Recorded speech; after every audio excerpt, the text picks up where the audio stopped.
Обновленные редакции документа агрессию против России со стороны любого неядерного государства, но с участием или при поддержке ядерного государства.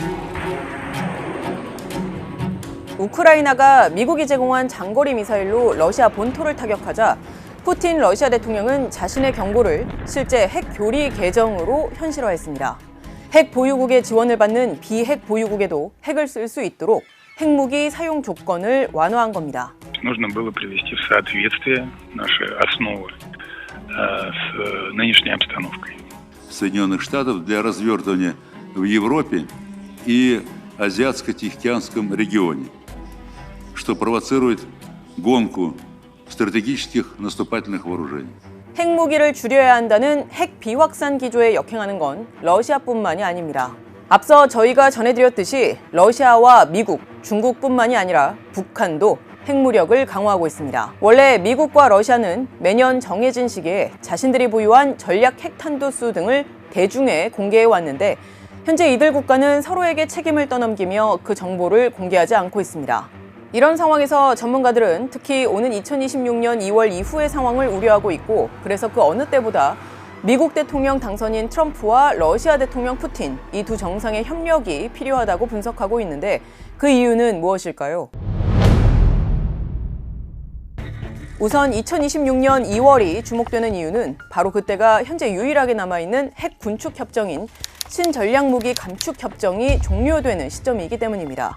이 협정은 1991년 미국과 당시 소련이 핵탄두, 대륙간 탄도미사일 등을 줄이자며 합의를 했던 전략무기 감축 협정에 이어서 2010년에 당시 버락 오바마 미국 대통령, 드미트리 메드베데프 러시아 대통령의 서명으로 체결됐던 협정입니다. 구체적으로는 2011년을 기준으로 7년 안에 대륙간 탄도미사일과 잠수함 발사 탄도미사일, 핵무기 탑재 전략폭격기의 수를 700개로 제한하고 이런 운반체에 실리는 핵탄두 수도 1,550개 이하로 줄이자는 내용인데 이 외에도 미국과 러시아 양국이 서로 핵시설을 주기적으로 사찰해서 협정 준수 여부를 확인하자는 내용도 담겼습니다. 이 협정은 이미 지난 2021년에 한 차례 5년 연장이 됐기 때문에 2026년 2월에 시한이 만료가 되면 추가로 재연장이 되지 않습니다. 더 이상 군축 협정은 존재하지 않게 되는 것입니다. 즉, 시한 만료 이후에 아무런 다른 협정이나 조치가 이루어지지 않는다면 우리는 더 이상 핵 확산을 통제할 조약이 없는 새로운 핵 질서의 세계로 들어서게 되는 겁니다.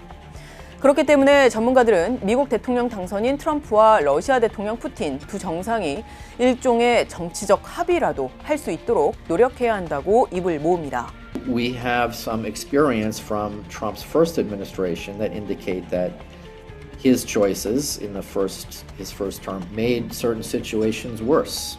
But there are also some good possibilities. Donald Trump and Vladimir Putin could potentially reach a simple agreement to continue to observe the limits that are now set by the new Strategic Arms Reduction Treaty. After that treaty expires, that would maintain some stability on the US and Russian arsenals. That would provide time for negotiations on a more durable and comprehensive agreement. Whether or not the Trump administration sees advantage in somehow extending that agreement or not, I don't know. The advisors that I know are pretty adamant not to do that. 물론 미국과 러시아 정상이 별도의 정치적 합의로 이러한 협정의 취지를 연장한다고 해도 부족한 부분에 대한 보완은 반드시 필요합니다.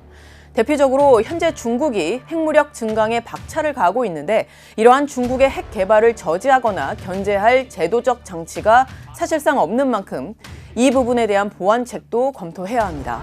China is increasing the size of its smaller but still deadly nuclear arsenal. So a three-way nuclear arms race is possible if there are not new negotiations that could lead to constraints, particularly on the US and Russian arsenals.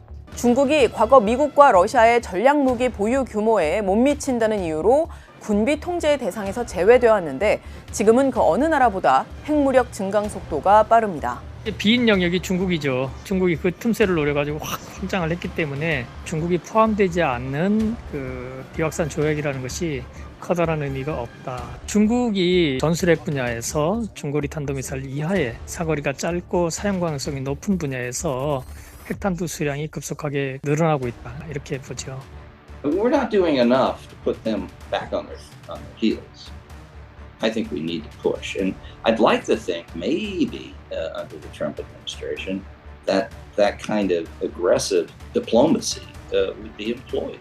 중국뿐 아니라 북한도 속도를 내고 있습니다. 이런 상황에 잘 대처하기 위해서라도 주요 핵 보유국은 물론이고 비핵 국가 정상들도 참여하는 협의체를 만들어서 이 문제를 논의해야 한다는 제언이 나옵니다. 기후 위기를 논의하기 위해서 세계 각국의 정상들과 또 고위급 인사들이 한데 모이는 것처럼 핵 비확산 문제를 다루는 핵 군축 정상회의를 개최할 필요가 있다는 겁니다. Some of the fora has been deadlocked because there are rules that require achieving consensus. And so you have one or two countries blocking progress on negotiations on very common sense. So one proposal is the idea of launching a series of high-level nuclear disarmament summits that would take place every 3 to 4 years. 많은 핵 비확산 전문가들은 주요 핵 보유국들의 움직임만큼이나 비핵 국가들의 핵 보유 시도 가능성에도 주목하고 있고 또 우려하고 있습니다. Iran's new president, Mr. Pezeshkian, has said that he wants to engage with the United States in diplomacy to reduce tensions and address differences over Iran's nuclear program. Donald Trump should take him up on that offer. Any military strike by Israel against Iran's facilities would not knock out Iran's nuclear knowledge. President, Mr. Erdogan, has made it very clear that he thinks he and all countries should be able to get nuclear weapons if countries like Israel have them. With Japan and South Korea, there'll be a third. It could be Australia. And of course, with Iran, if it goes, not just Saudi Arabia, but Turkey, Egypt, Syria, all of those come into play again. 다만 주요 핵 보유국들이 스스로 핵 군축을 위한 노력은 하지 않고 비핵 국가들에 대한 엄격한 비확산 원칙 준수만을 요구한다면 기존의 비확산 노력의 동력도 떨어질 우려가 있습니다. 앞서 전문가도 언급했듯이 미국과 러시아, 중국 등 주요 핵 보유국들의 책임 있는 자세를 촉구하면서 그와 동시에 비핵 국가들의 목소리도 적극 반영할 수 있는 정상회의체를 만드는 것도 하나의 방법이 될 수 있습니다. 미국과 러시아 등이 핵 관련 조약에서 연이어 탈퇴하거나 참여 중단을 선언해 왔고 곧 만료되는 기존의 체제도 한계가 있다고 지적이 제기되는 만큼 최근 변화한 상황에 맞는 해법을 적극 모색할 필요가 있습니다. 지금까지 뒷백이었습니다.